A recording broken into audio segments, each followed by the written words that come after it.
And welcome to the Take a Breather podcast with Stacy Eric and Eric Almeida. We are certified emotional freedom technique practitioners, and on this podcast, we discuss how EFT can improve your mental and physical health by bringing real healing to the body and the mind. We also connect with different types of practitioners to have them visit us on our show to tell us about their methods and how they facilitate deep healing as well. As always, please give us a 5-star review on Apple Podcasts, and subscribe to us on YouTube. That helps the podcast out a lot. And today I would love to introduce Robyn Harris. She is a holistic well-being mentor with a specialization in soul alignment and founder of Equenergy Wellbeing Naturally. And she's based out of Wales in the UK. Welcome, Robyn. And thank you so much for joining us. Yeah, it's lovely to be here. So Stacy, take it away with the first question. Yeah, could you start off with just telling us more about who you are and what it is that you do? So, as Eric was saying, my name is Robyn, and I call myself a soul alignment mentor because I just love that concept of mentoring.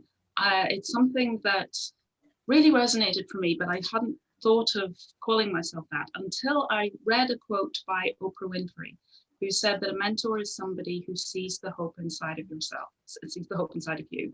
So what I love to do when I'm working with people is to help them see hope again and to be like a mirror, showing them all the amazing things that I can see from the outside, but sometimes from the inside, they just can't see at this moment in time. So to help them see it again, to help them connect with it, to help them really blossom in all of the gifts that they have. So that was why I chose that. And also because I'm passionate about helping people get back to who they really are at the deepest core of their being. Because I think that our purpose really is to be more ourselves. I think that that's why we're here. We each have unique gifts, and to be able to allow those to shine, allow those to come forth, I think that's what our real purpose is. So to me, that is what soul alignment is, and that's why I use that term, soul alignment mentor. And also, as you were saying, I'm founder of Equenergy Wellbeing Naturally. And that term is a fusion of equilibrium, so balance, and energy, because I believe strongly that when we can get our energies back into balance, we experience well-being in a very natural way. So really, those are my passions. Those are what I love to share. I love that. It's something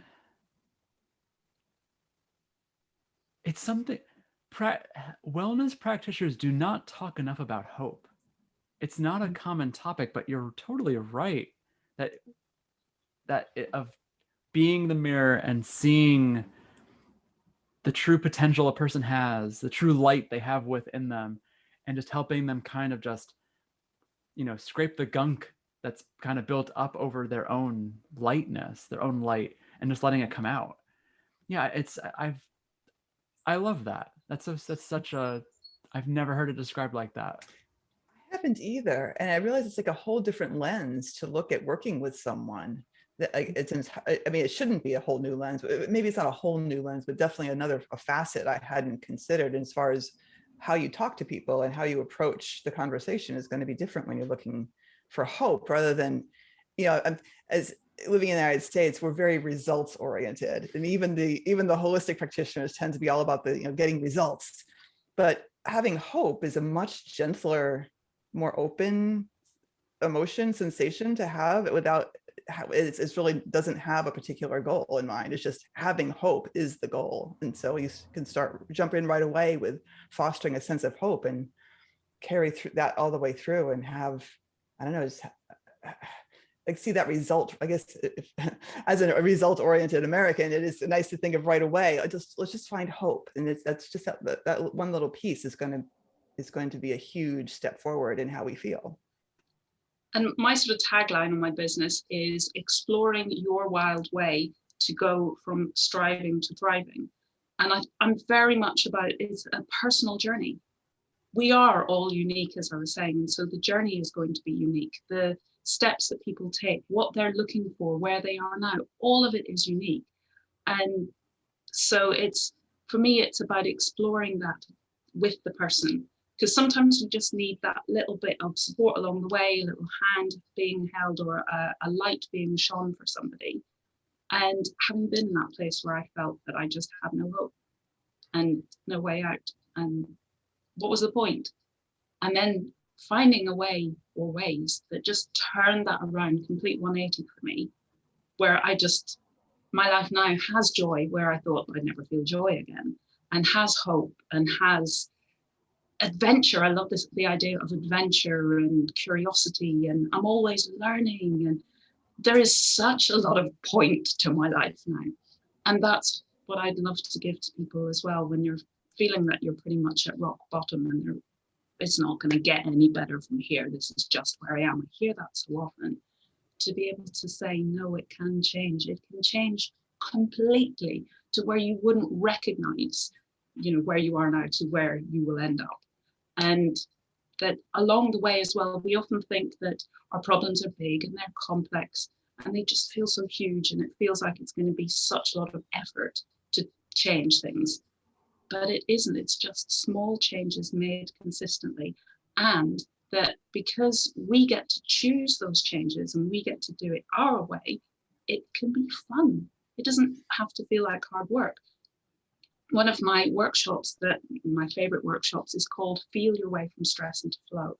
So it's very much about getting back to feel, listening to your body and letting it tell you what the steps are, so that it doesn't feel like hard work. It just feels like play, because it's just being open, being curious, trying this. And if it doesn't work, fine. You've learned something. Try something else. Play with it. It's being like a kid. When a child is learning to walk, they don't fall down and say, that's it, I can't walk. I'm never going to get anywhere. I can't do this. Everybody else can do it, but I can't do it. They just get up and start again. And they sometimes land with a bump and they giggle, oops, here I am again, sat on my behind. Just get up. And if I need to, I'll hold on to furniture, or I'll hold on to somebody's hand and walk along with them. Or as my goddaughter did, she just ran. She just leant forward and let momentum take her until she hit the first piece of furniture.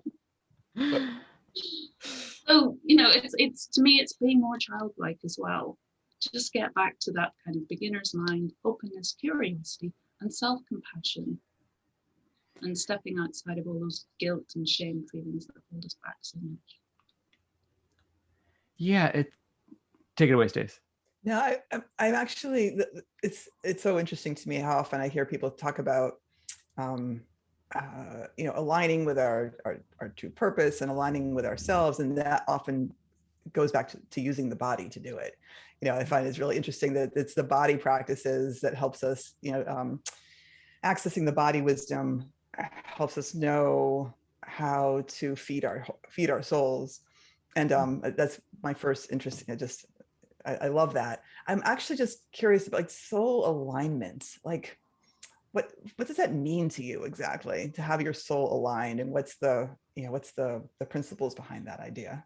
It's aligning with, rather than the soul is aligned. The soul is the soul to me. And it is our wisdom, our inner body wisdom.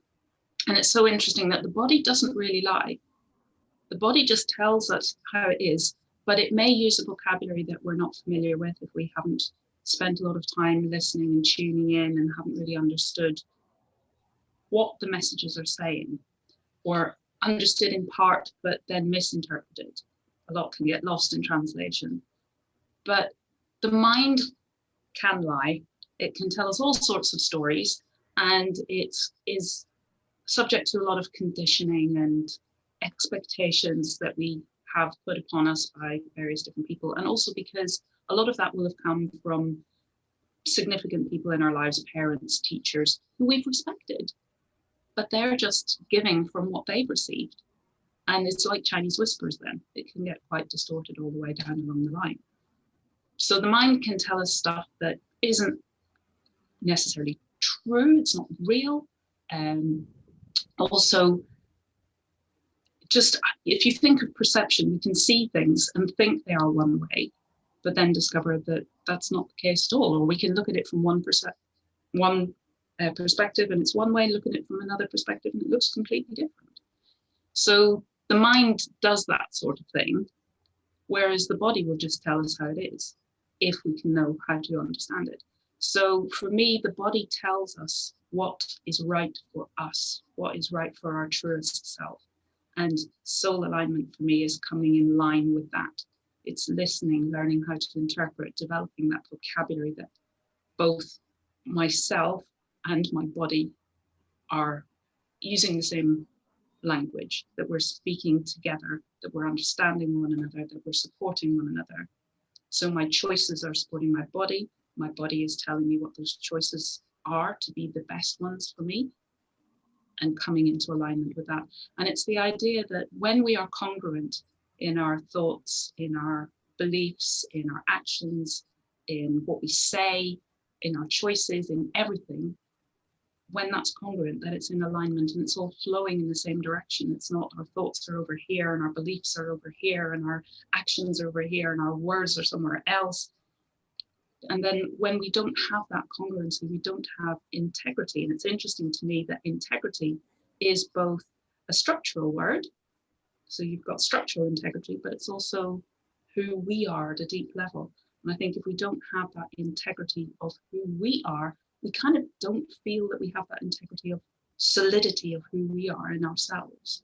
And that kind of begins to fall apart as well. And then we stop trusting ourselves. We stop trusting that inner voice. That's so true.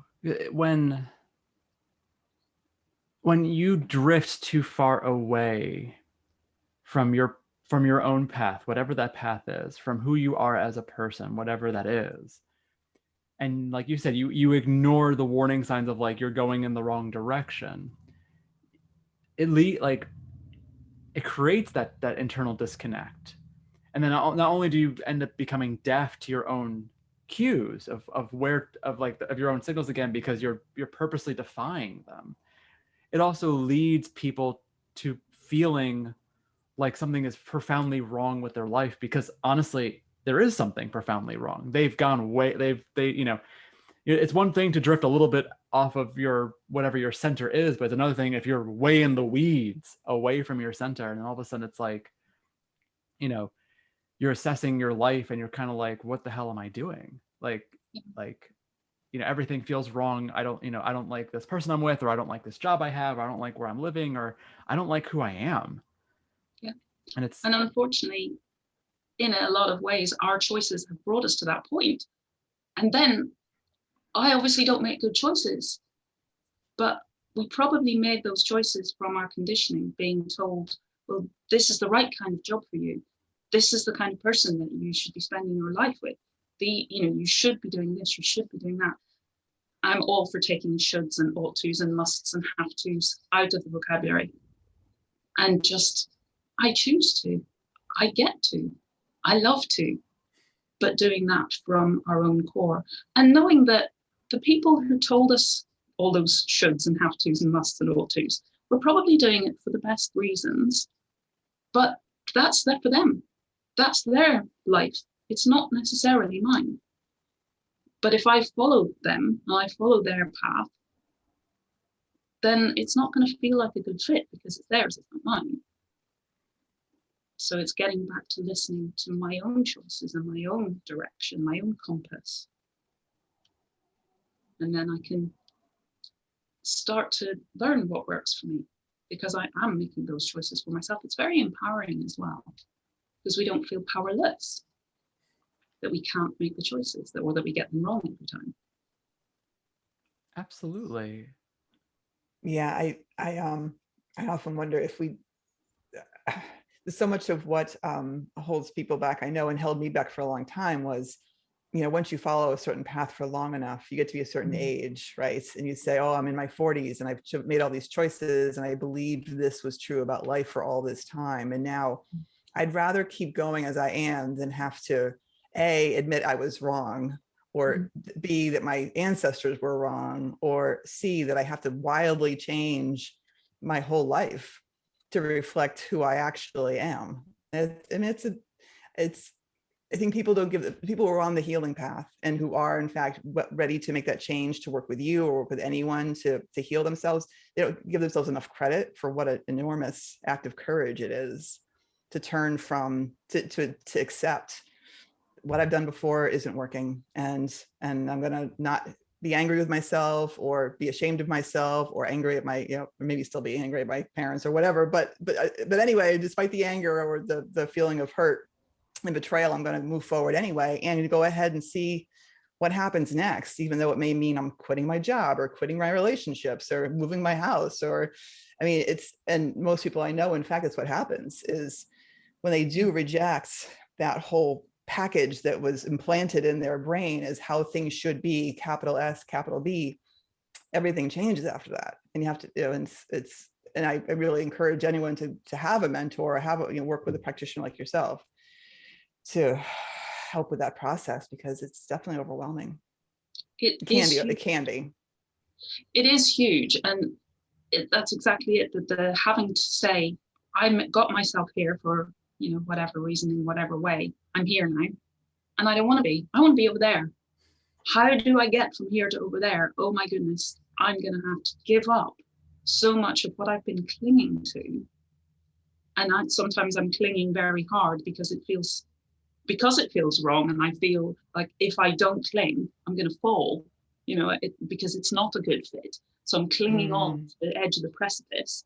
But then I realize this is so uncomfortable that either, if I cling on for dear life continually, it's going to be so painful and I'm going to struggle, or I'm going to get off and go somewhere else. I'm going to find the one that's a right fit for me. But it may mean losing my partner, losing my current home or job or whatever. And that's scary. And it can feel very lost when we take that leap. It's like taking that leap and hoping that something or someone or whatever is going to catch you, or you're going to land somewhere without knowing where or what or who, and without even knowing who you are, because you've got so out of touch with it all that time. So it is huge. It is very courageous. And there are so many things that try to keep us where we were rather than allowing us, because there are friends and our family who react when we start saying, I need to make these changes. And they're only doing that because it triggers them, but they do maybe leave us feeling guilty, leave us feeling like, are we really going crazy? Because they'll be, what do you think you're doing? Why are you throwing this away? Your good job that earns you money, that's secure and stable. Why are you throwing that all away? But only you can know. And I think I wrote about this a while ago, about when we make that choice and people around us are saying you're crazy, it's very important for us to stay grounded, because otherwise we can get triggered and we can come back looking like we're going crazy. But if we can just stay grounded and be certain in who we are, and that's where you're probably right, that it's very good to have somebody in your corner, your coach, your mentor, who's telling you, no, it's okay. We got this. You're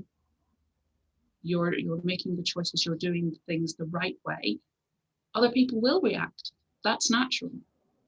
But to be able to understand that, be able to understand what's going on in yourself, how you're maybe going to feel so lost, even though you've chosen to do this. It's taking that step out into the darkness, into the wilderness where there is no map.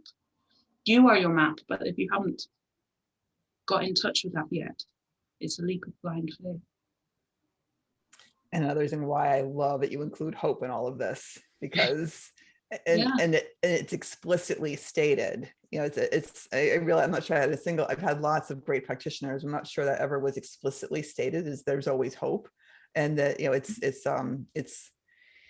it's a natural part of the process is to stay in hope. And that's going to carry a lot of people through the more painful times, having a constant cheerleader saying, but there's always hope.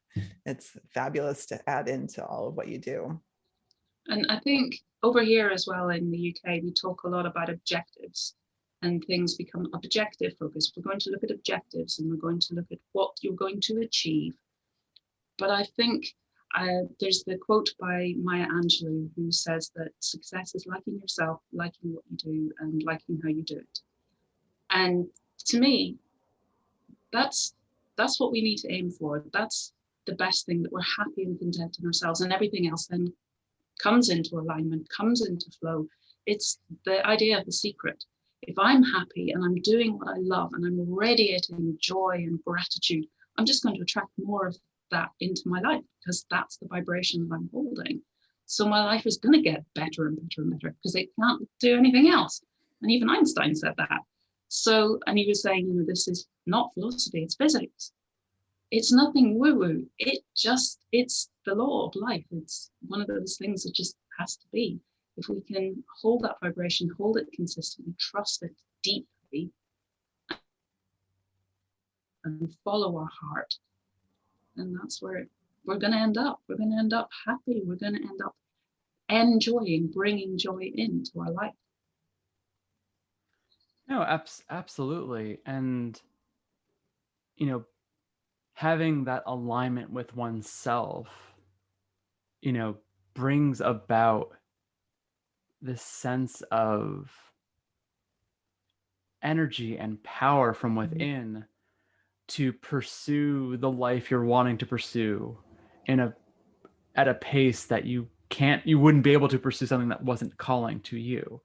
You know, to be able to put in the extra work, or to face, you know, the external or internal fears, or, you know, to really put in the work to just keep moving forward, to keep trying again and again and again.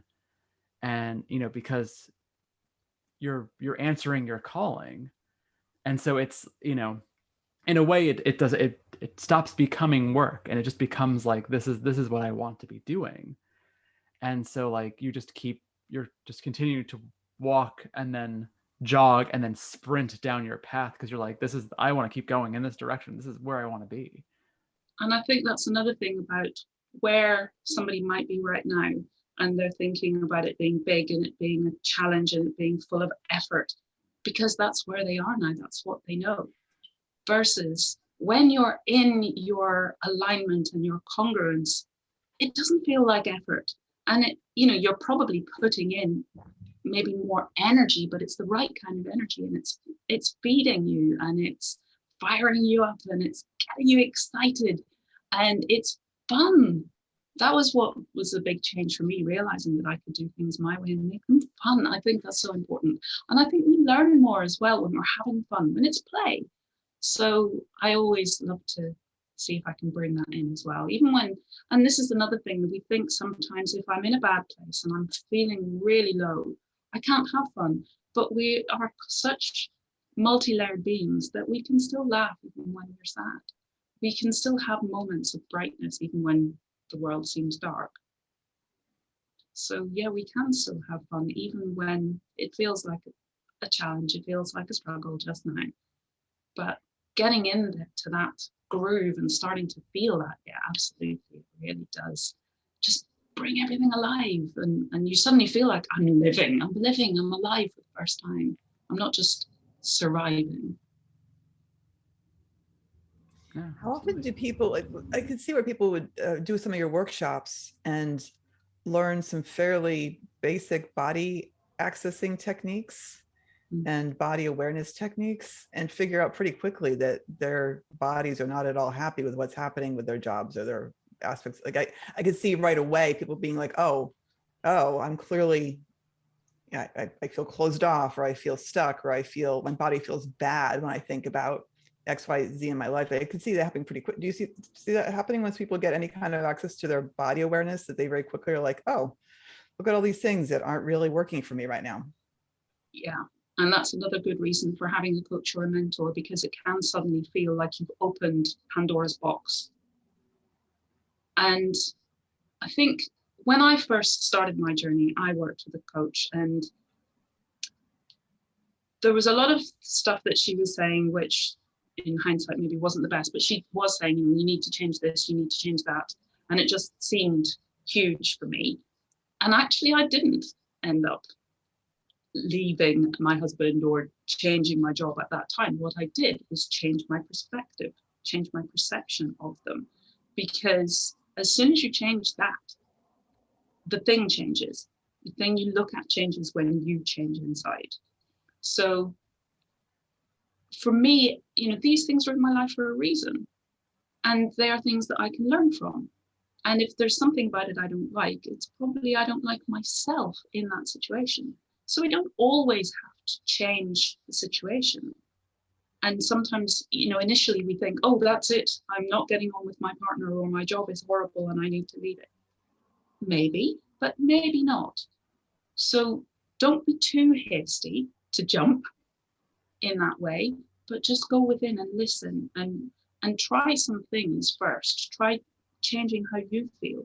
I worked with one woman who came to me because we knew each other and she wanted me to recommend somebody for her to work with, and she ended up working with me around issues that she was having with her partner. But chatting with her just on that initial conversation, I was saying, actually, if you're not getting from your partner what you want from him, are you getting it from yourself? Are you loving yourself? Are you seeing yourself as lovable? Because until we see ourselves as lovable, we can't have love coming in, and therefore our relationships aren't going to go well. But when we can love ourselves, and when we can stand in that beingness of, I am lovable, I love myself, and I'm happy in myself, then the relationships that we have change. They have to, because we are suddenly a very different person. We are showing up very differently in the world. We're attracting very different things into our lives. And if it's still not right that I'm with that partner, then it won't last anyway, because I am in that place of, I love myself, I trust myself, I'm an amazing person. Not in a proud and a boastful way, but just in a, this is who I am kind of way.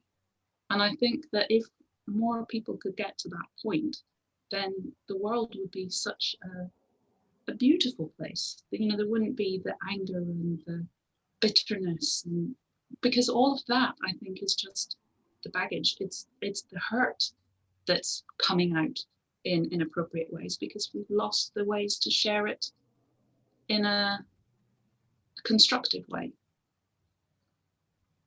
We've lost the way of being able to say, I hurt, versus you hurt me.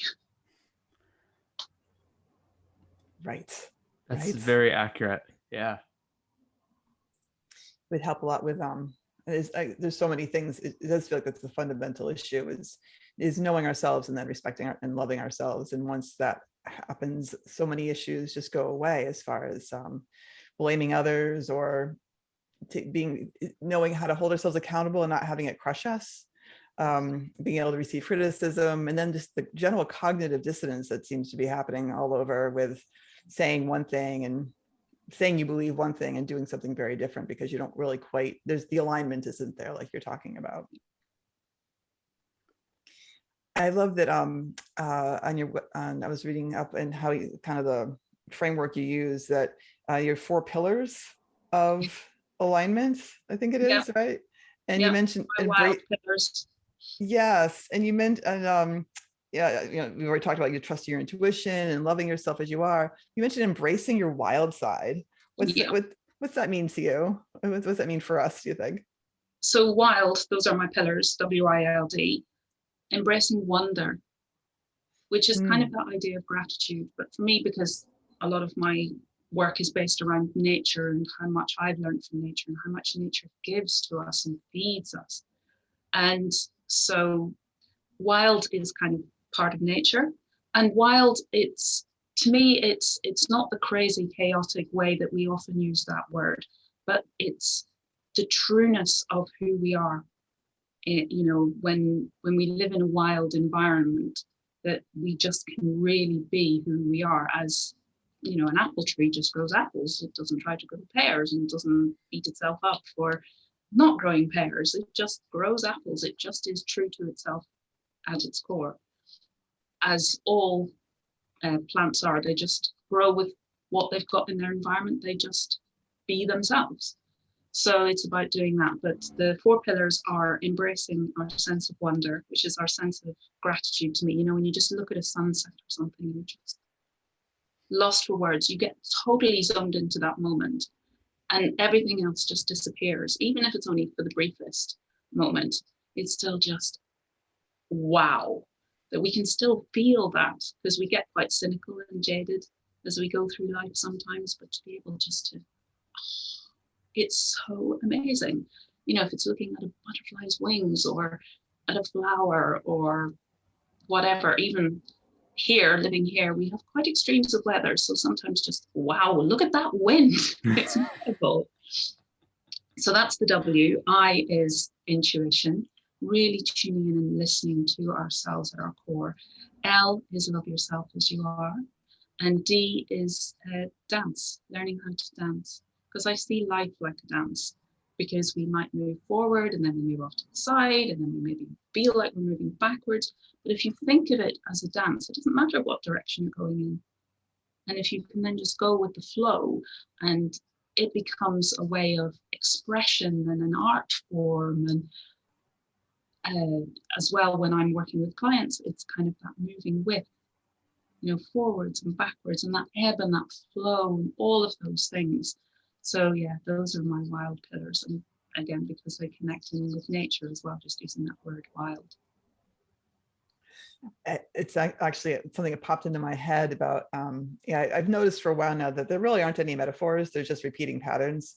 And about how, I was just talking about this just yesterday with someone about wild strawberries, how wild strawberries are like this, they're tiny. They're like the size of your pinky fingernail, but they have the same nutritional value as a cultivated strawberry, which is 20 times the size, because cultivated strawberries are bred for size and they're mostly water and to be able, you know, to transport it. And so they're just highly cultivated, highly domesticated, right?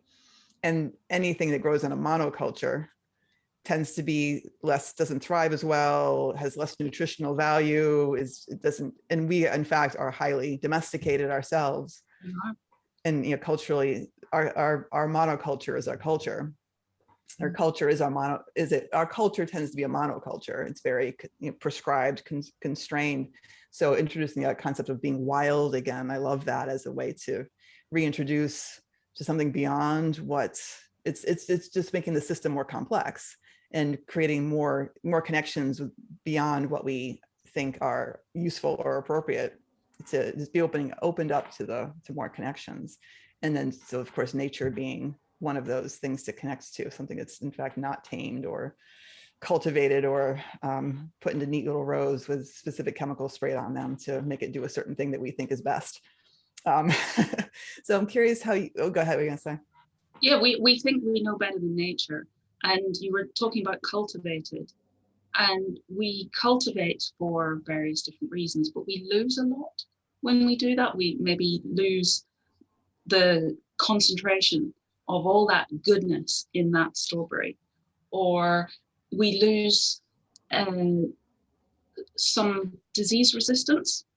So a lot of the cultivated plants, and also the animals that we keep, domesticated animals, cows, sheep, and probably dogs and cats now too, because they're suffering a lot from obesity. They get a lot of cancer sometimes. All of these things, with the disease resistance, is reduced. Whereas in the wild, survival is natural. All things want to survive. Darwin told us that. You know, it's survival of the fittest. But we are no longer at our fittest, as we have seen very much over this last 12 months.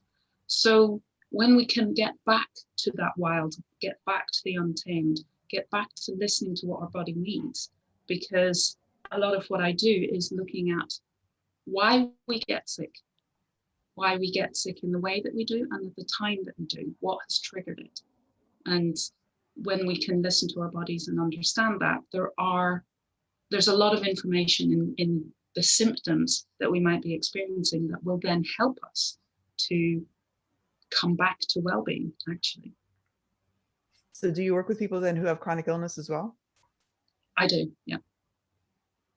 We spoke to an integrative health practitioner who said that all illness has an emotional root. Is that something you've felt to be true as well? Absolutely. It's related to beliefs, and which then influence how we see the world, because our beliefs are our filters. They are our lenses through which we see the world. And our attachments as well. Attachments lead to our illnesses, because we get so caught up in something And it's like traditional Chinese medicine, which comes around to EFT, that perspective of qi that should be in flow in our lives. But when it isn't, that's what creates dis-ease. And emotions should just be energy in motion. But when they're not, when they're being held, when we have an attachment, that leads ultimately to dis-ease of some kind.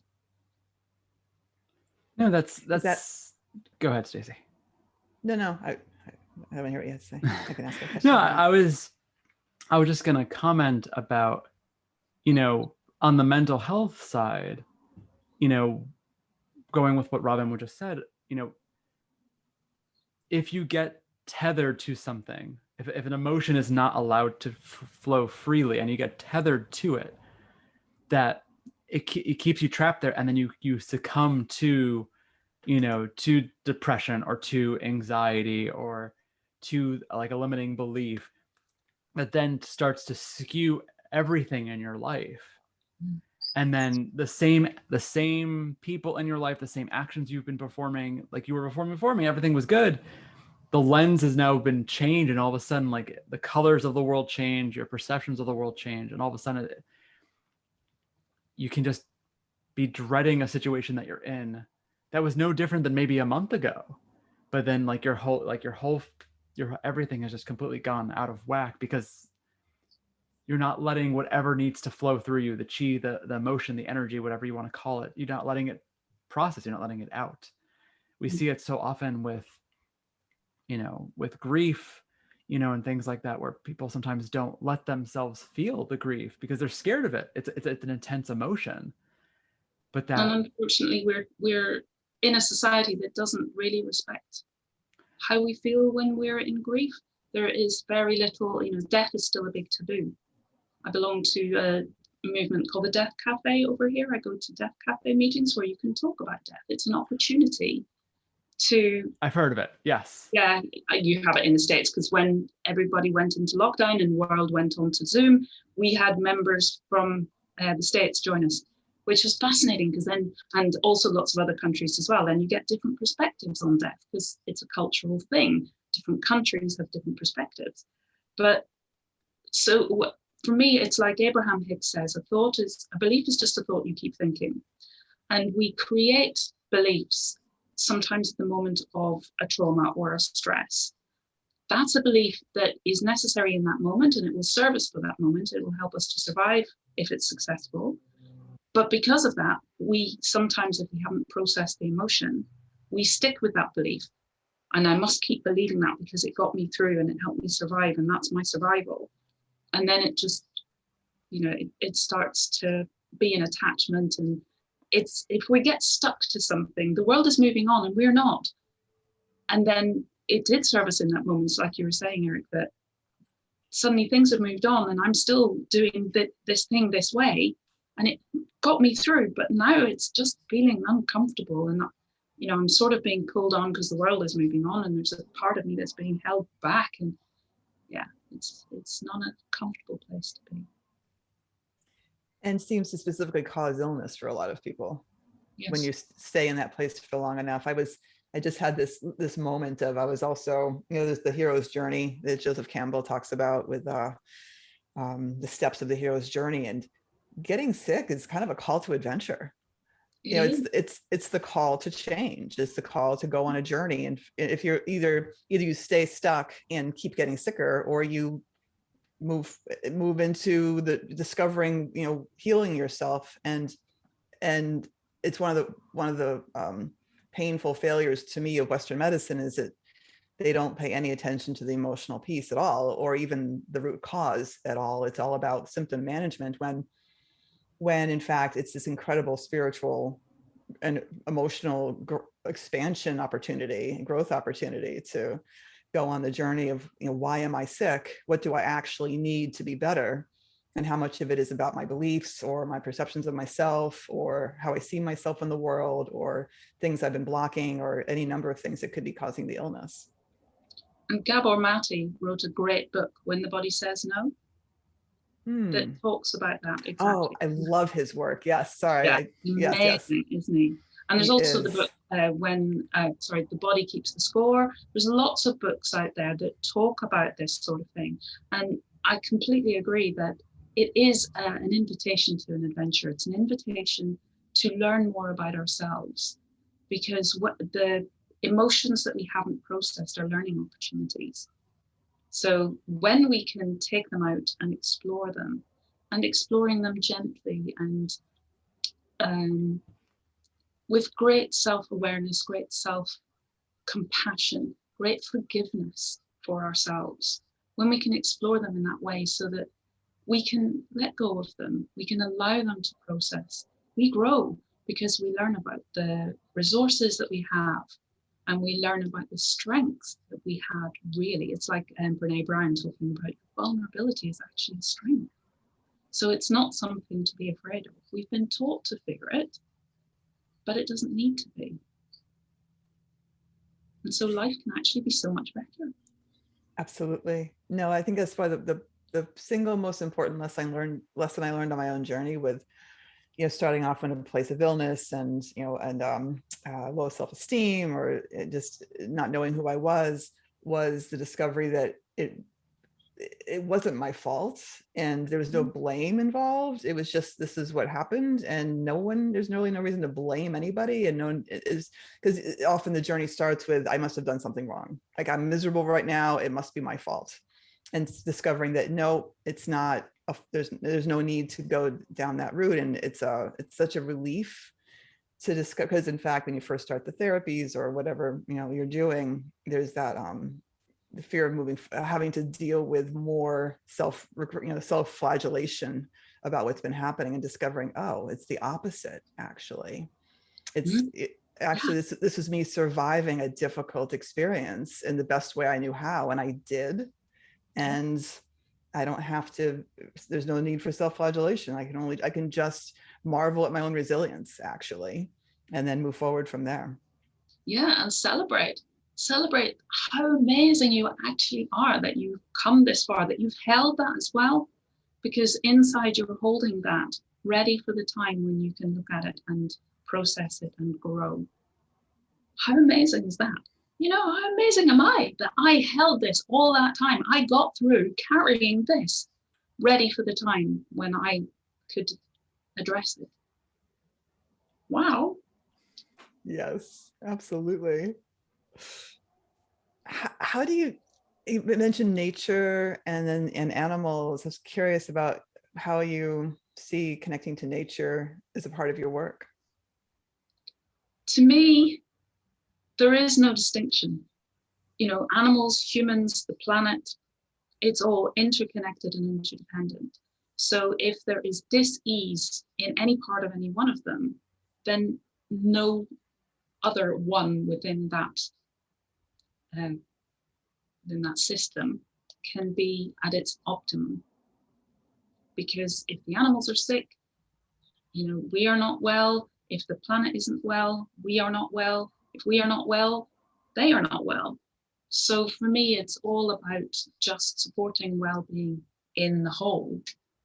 And also because we are all one, and life is a vibration. It's vibrating in all of us. It's to raise that vibration for all, not just for one or two, and not just for people, because we are so dependent on the well-being of the animals and of the whole of nature. You said you have horses as your teachers.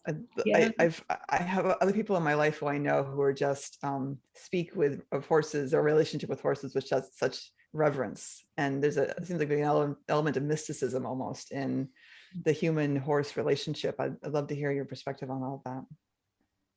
I wouldn't say it's just horses. I'd say it's every single animal.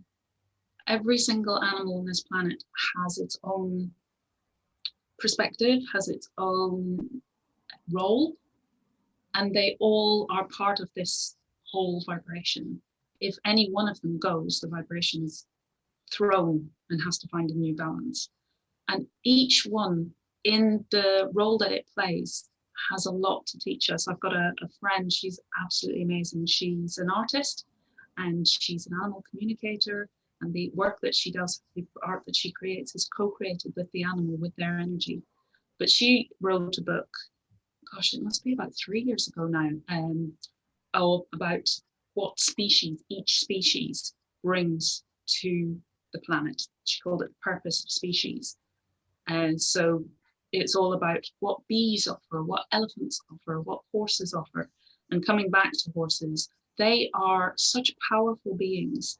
And if you think about like Heart Math and Heart Math Institute, and they look at how the heart has an electromagnetic resonance, and it can be used to entrain the brain.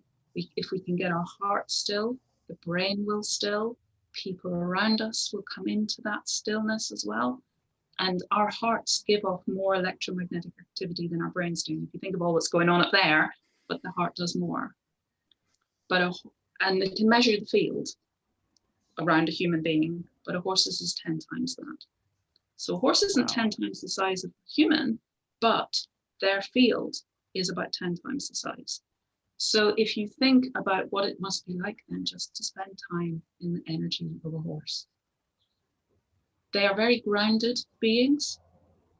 They are very sensitive and attuned beings. They are a prey animal, they are a herd animal. So they keep very much in connection with their environment, in connection with their herd.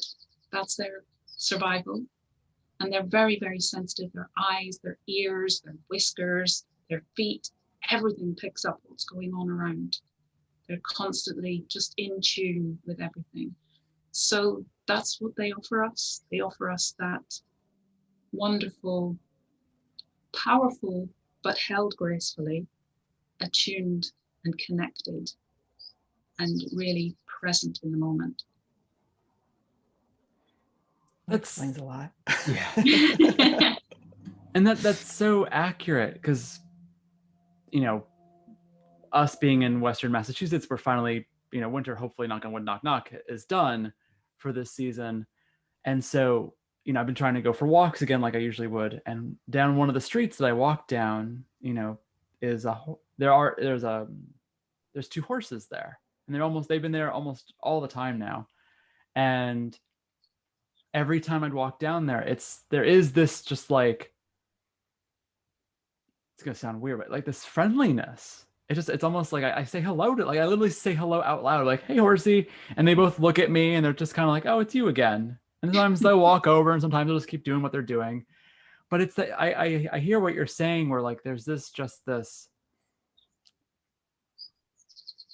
gentleness of them, but also this majesticness of them. Like it's almost like they hold such a presence. And what you were saying with that energy field, that makes a lot of sense, because I'm totally within their sphere of impact and I'm impacting them.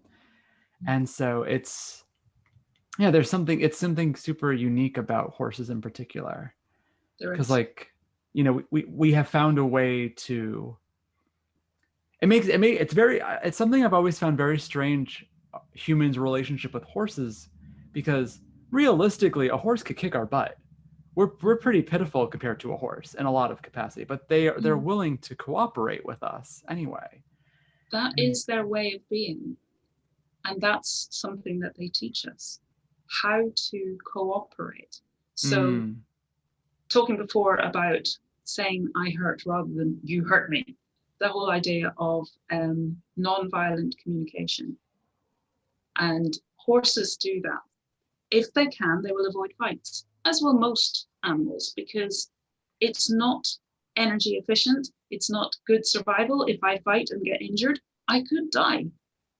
So what I tend to do is show how I feel by body language or whatever. And horses do this in amazing ways, and they can be very, very subtle. So we miss the cues because we're not really tuned into that. We tend to listen, and words can cover up so much. We don't always even look at somebody while we're listening to them. So we might miss those subtle cues. They're there in us as well, but that's part of the vocabulary that we don't use. For sure. I had that epiphany moment of, oh, this is why so many girls have a horse phase. like, I mean, and not to say that, that boys and men don't need that kind of support, though, the grounding, present support. I think as a girl who was in fact quite anxious and very ungrounded, very disconnected from my body, I totally had a horse phase, and it started when I was about 11 or 12 years old, like as I was beginning my journey through adolescence. And so given the kinds of pressures on girls, I could see why horses would be a particularly nourishing energy, actually. And because they're totally non-judgmental, they'll just accept you as you are. So particularly if you think of Boy, is that huge for a girl. Doesn't matter what you look like, doesn't matter if you put on your makeup today, doesn't matter what your clothes look like, doesn't matter what size you are. If you've come to see me and you're just being open and present with me, I'm more than happy to do that with you. And horses, you're saying, Eric, about we have this relationship, don't we, humans and horses, and we have that there's something inside us that constantly gets kind of drawn to the horse, and you'll see them used in a lot of advertising. So over here, Lloyd's Bank, we'd see a lot of, they use a big black horse, and they're using it as well now around the idea of family. So they've brought in a foal as well. You'll see them used to demonstrate majesty, power, horsepower. Mm-hmm. A lot of our history is built on the horse. We wouldn't have traveled. We wouldn't have farmed in the way that we did. We wouldn't have gone to war in the way that we did. Horses, there's a lot of saying that our history, the human history, is on the back of a horse because of all that they've done for us. They've been our transport. They've been our war machines. They've been our agriculture. So, and loads of things we get from horses. And some of that we've taken for granted, but I think a lot of things are changing now in the world of the horse, because as you say, they are big, powerful animals and we're pretty measly beside them, but they will work with us despite often how we treat them. And it's the same for other animals too. There's a lot around dogs and how dogs are treated, and yet they are so loyal. And if one dog is mistreated, it can go from that state to being a beautiful, wonderful family dog again if it gets the right family. Animals can be amazing in how they just accept us, how they forgive us.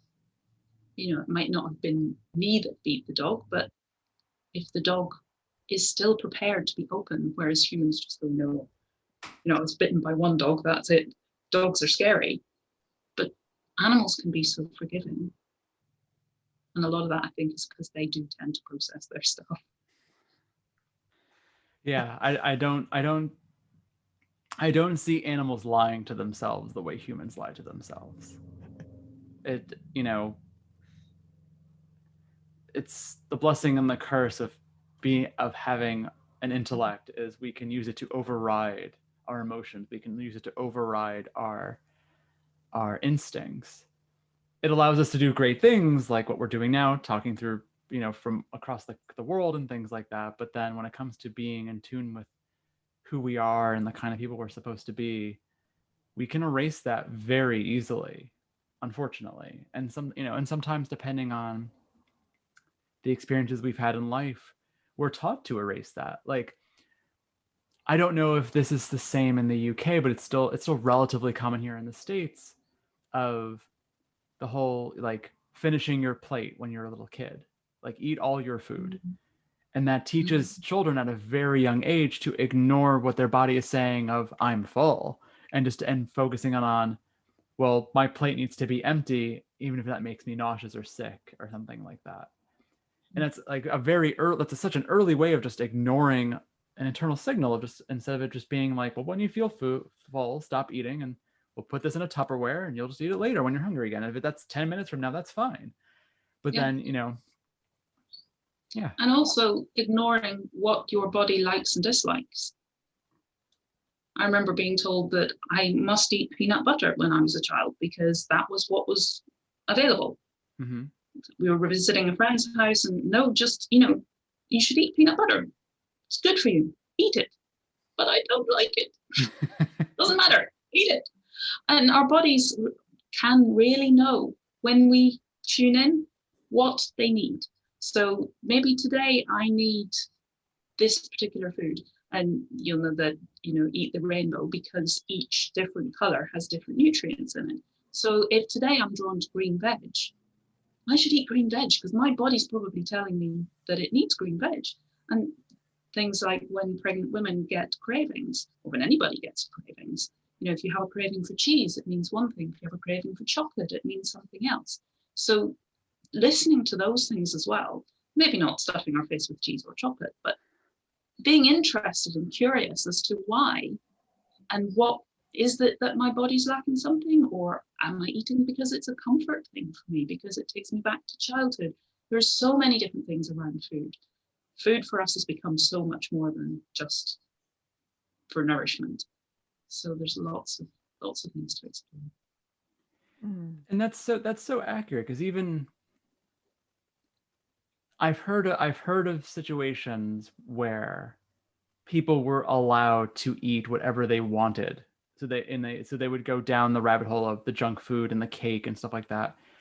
But then their bodies will then crave the components that they're missing. And then all of a sudden, like, if you have enough meals of cake, you're going to be sick of cake. Like, even though it might, and you're going to be like, I need something, I need some meat, or I need some vegetables, or like, just give me an apple or something like that. Like, I'm sick and tired of this. And same thing with the reverse. If a person's eating only salad, their body's going to be screaming, being like, can I have a potato? A baked potato, French fries, something, mashed potato. Give me some potato here. Like, I'm dying over here. Give me some rice. Like, it's that same kind of thing. And it just, finding that balance with it all.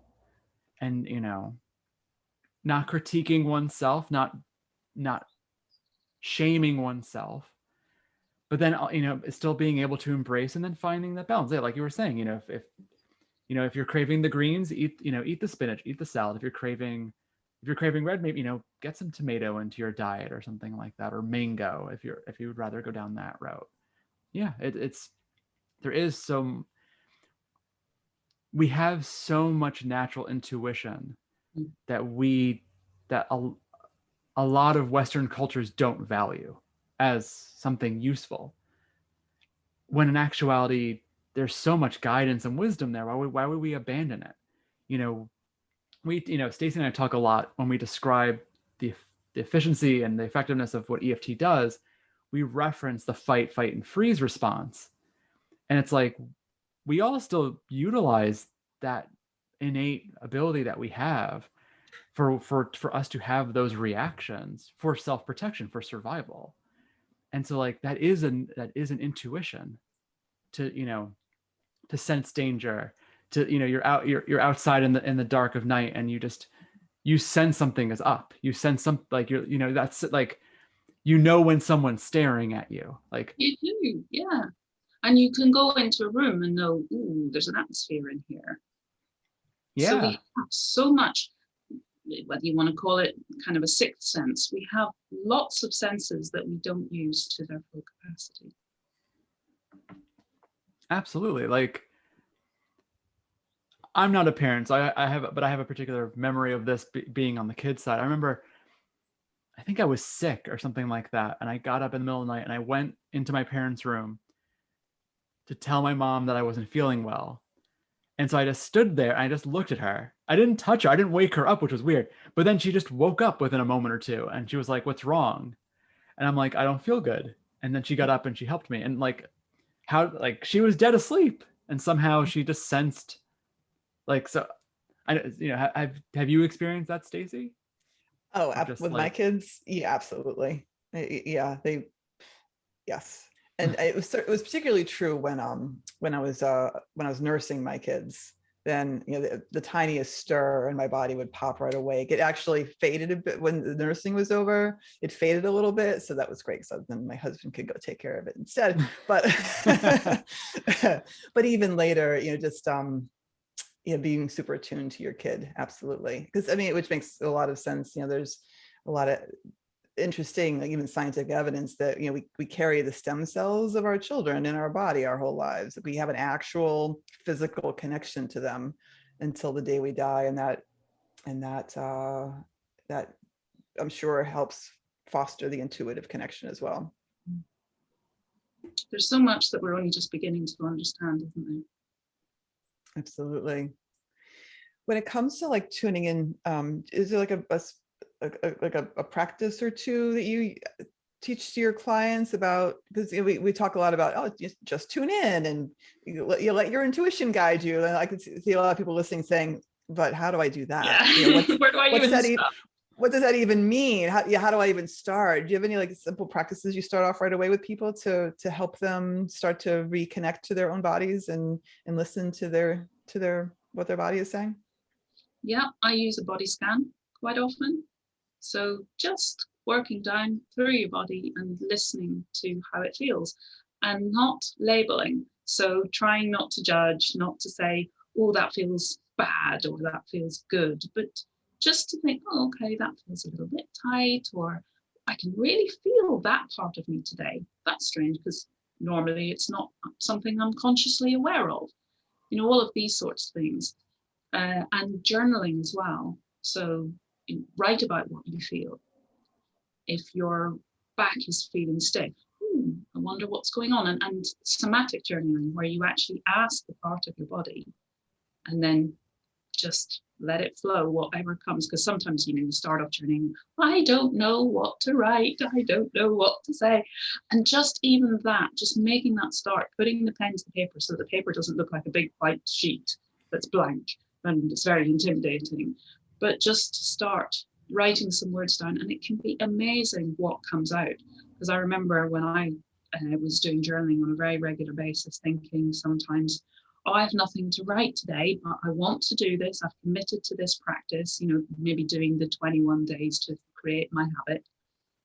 So I sit down and I have no idea what to write. 2 pages later, I think, where on earth did all that come from? And sometimes reading it back as well, I think, did I write that?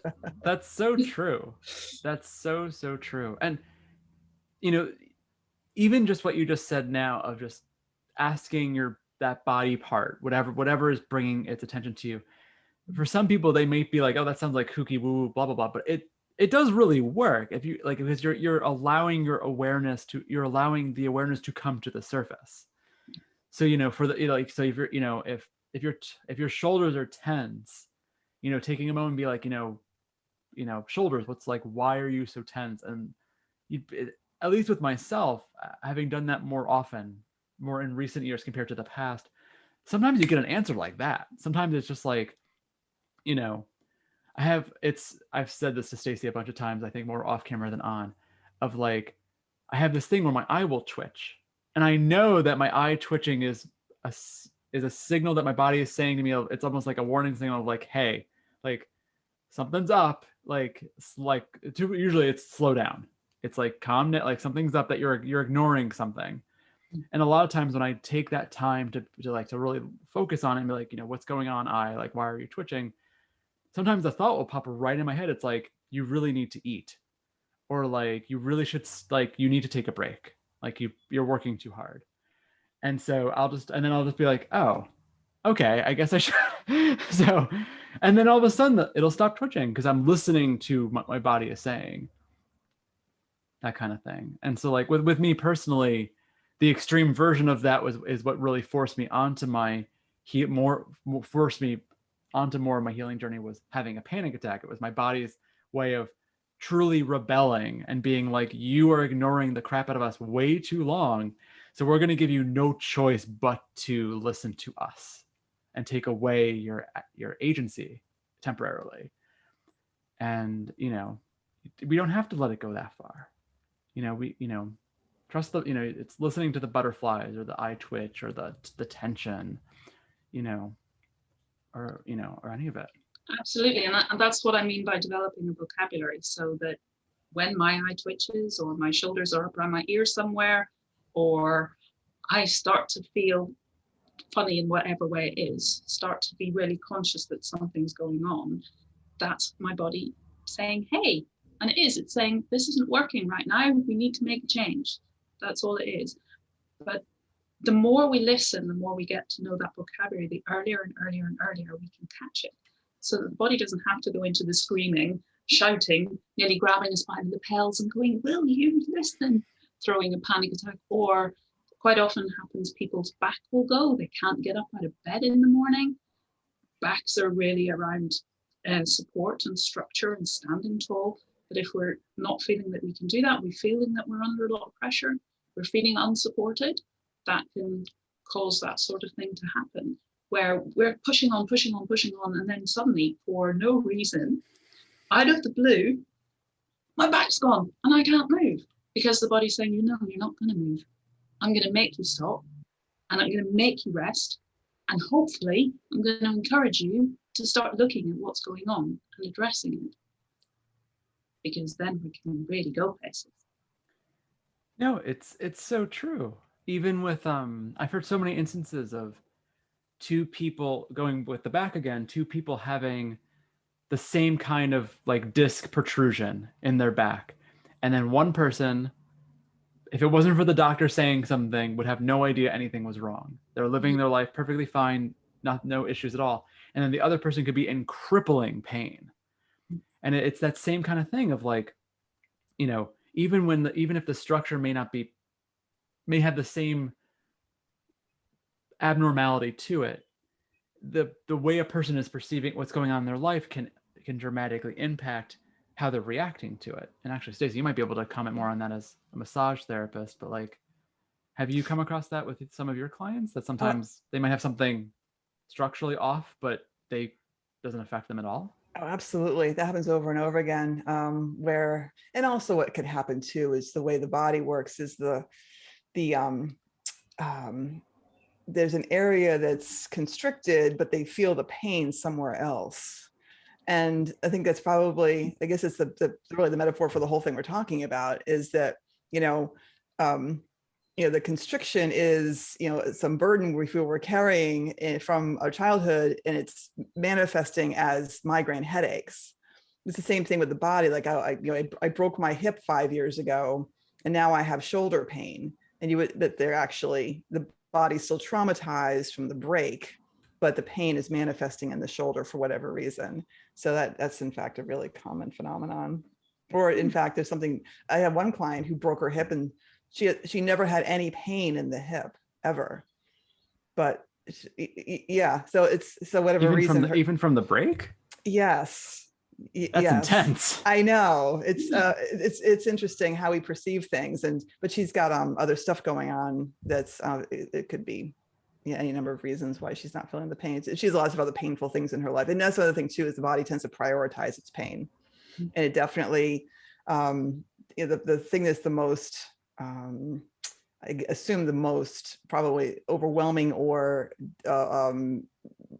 critical in the body's mind that needs to be dealt with is the one the body presents first, is the problem. And then, because I've often had people, as far as massage goes, people come in and say, well, my neck feels so much better, but now suddenly my right hip is hurting. Like, your right hip was probably always bothering you, but your body we needed to work with your neck first. And that's where, it's your body prioritized that.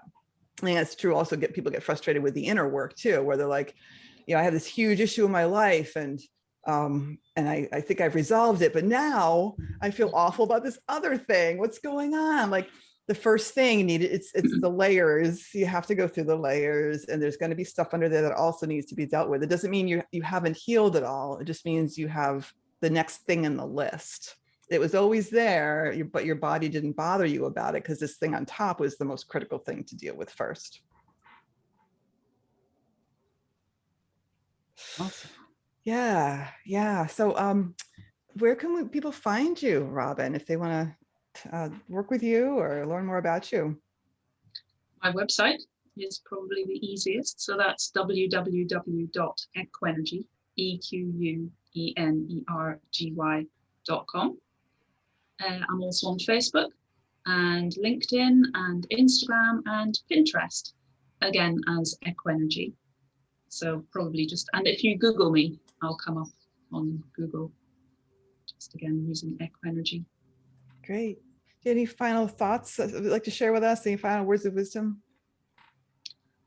I think, given the year that we've just lived through with the virus and lockdown and everything, I just would like to encourage people to honor the fact that our world has become a very virtual one, and we have largely been distanced from people, not had those connections in the same way. Thankfully, we do have things like Zoom, because then we can still connect to some degree.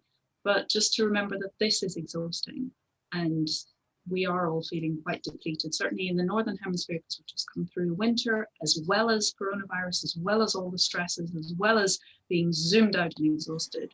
So just self-care is a really big thing for me. And I just like to encourage people to acknowledge and honor what we've been through, and not expect too much of ourselves as we start to transition back into what might be some kind of normality again. Just to take things at your own pace and be gentle with yourselves. And if you're thinking, I'm not ready yet, that's fine. And if you're thinking, yes, I want to, that's fine. And then change your mind, that's fine. Whatever is fine. So just be gentle and remember to take good care of yourself and to nourish and nurture yourself. Awesome. Well, thank you so much, Robyn. It was lovely speaking with you. And thank you, listeners and viewers, for watching. And we'll meet again next week. Thank you so much for having me. It's been a joy to chat with you both. Ditto. Yes, thank you so much for being with us.